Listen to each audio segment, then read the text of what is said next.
ሰሞኑን ፍቅር ላይ ይመስል እንደማይከሆነ ምግብ አይበላልህም፣ እንቅልፍ አይተኛልህም፣ ብዙ ነገሮች። ይሄ ደግሞ የአፍላ ፍቅር ምልክቶች ናቸው። አድናንና ሉሃና ፍቅር ጀመሩ። አድናን ሳያስበው ከሉሃና ፍቅር ያዘው። ይሄንን ደግሞ ሚስቱ ታውቅበታለች። ሚስቱ ይሄ የያዘክ አዲስ ፍቅር እንዴት እያደረገክ ነው? ሰሞኑን እንቅልፍ እየተኛክ አይደለም፣ አዲስ ፍቅር ይዞካል ማለት ነው በማለት እንግዲህ ከጎኑ ተኝታ ባለቤቷን በእንደዚህ መልኩ ስትናገረው ነበረ። እሱ ግን ትቀልጃለሽ ወይ? የምን ፍቅር ነው የሚይዘኝ ነበረ ሲላት የነበረው። አድናን ግን በተኛ ቁጥር ስለ ሉሃና በተቀመጠም ቁጥር ስለ እሷ ማሰቡን ቀጥሏል። ለወንድሙ ለሮቤልም እቺ ልጅ በጣም ታሳዝናለይ፣ እህቷ ጠፍታለይ፣ ስለ እህቷ በጣም እየተጨነቀች ነው። እህቷ አስቴርን ለማግኘት በጣም ሙከራ እያደረገች ነው። አስቴር ግን መገኘት አልቻለችም፣ በጣም ተጨንቃለች እያለ ይገኛል። በጣም የሚያሳዝነው ነገር ግን እዚህ ድራማ ላይ ሮቤል ከወንድሙ ሚስት ጋር ይማግጣል ማለት ነው። ይሄ በጣም አጸያፊ ነገር ነው። ሮቤል በጣም ያስመስላል። ወንድሙ አድናን ደግሞ ወንድሙ ጥሩ እንደሆነ ነው የሚረዳው ማለት ነው። ሰላም ጤና ይስጥልኝ ውድና የተከበራችሁ ቤተሰቦች እንዴት አላችሁ? በያላችሁበት ሰላማችሁ ይብዛ። ለዚህ ቻናል አዲስ ከሆናችሁ ሰብስክራይብ እያደረጋችሁ ቤተሰብ ትሆኑ ዘንድ በአክብሮት ጋብዛለሁ። እንግዲህ ሉሃና የተሰኘውን ድራማን ወደ እናንተ ይዘን መተናል። በአዲስ ድራማ መተናል። ቤተሰብ እየሆናችሁ ሀሳብና አስተያየታችሁን እንድትሰጡን ከወዲሁ በአክብሮት እንጠይቃለን።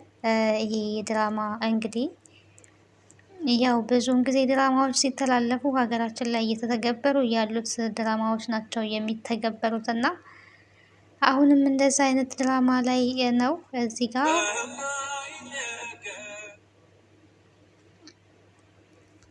ሉሃና እጅጉን የእህቷ ነገር አስጨንቋታል። የእሷ ጭንቀት ደግሞ አድናንንም አስጨንቆታል። እሱ ወዷታል ሳያውቀው፣ ይህንን ደግሞ ወንድሙ ሮቤል አውቆበታል ማለት ነው።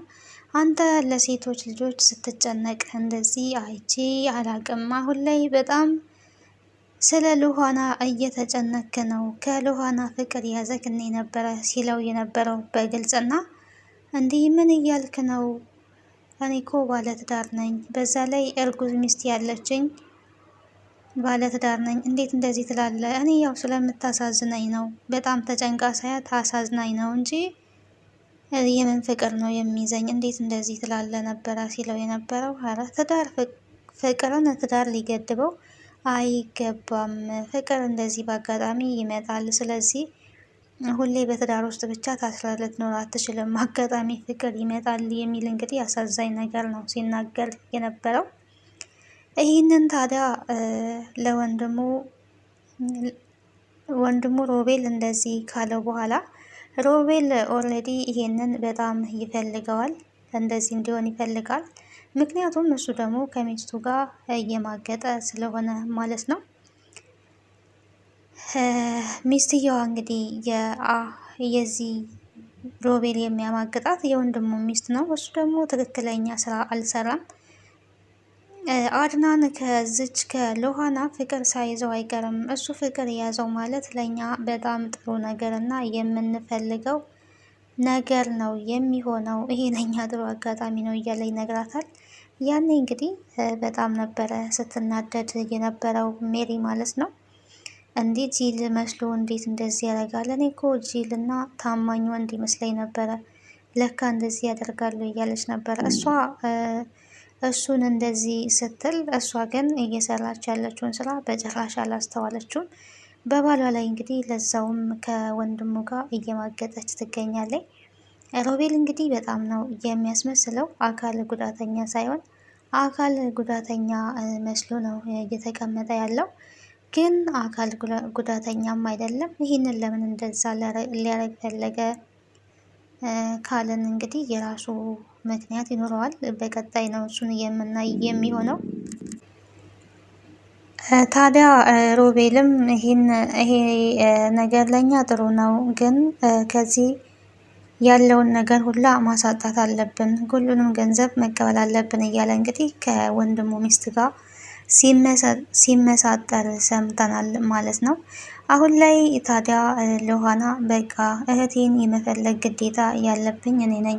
እህቴን በፈለግኩት መንገድ ለማግኘት እኔ የራሴን እርምጃዎች ወስዳለሁ። ፖሊስን ማምጣት አለብኝ። በቃ ፖሊስ አመጣለሁ፣ በራሴ ነው ከዚህ በኋላ የምፈጽመው በማለት እንግዲህ ወስና ትገኛለች ማለት ነው። ሜሪ ግን ጓደኛ መስላ ቀርባ እያገኘችውን የአስቴርን ሲም ካርድ ሮቤል ጋር ተገኘ የተባለውን ሲም ካርድ ተቀብላለች ማለት ነው። ተቀብላ ግን ወስዳ ለሮቤል ነው የሰጠችው። ይህንን ሲም ካርድ ጣለው።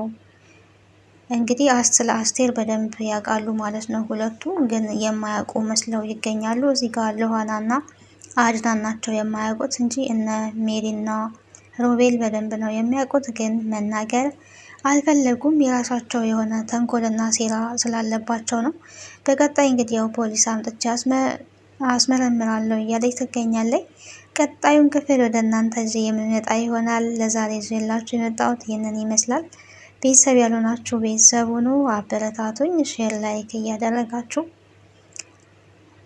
በተረፈ ቀጣዩን ክፍል እስከምናመጣላችሁ ሰላም ቆዩ። ሰላም፣ አንድነት፣ ፍቅርን ያድለን።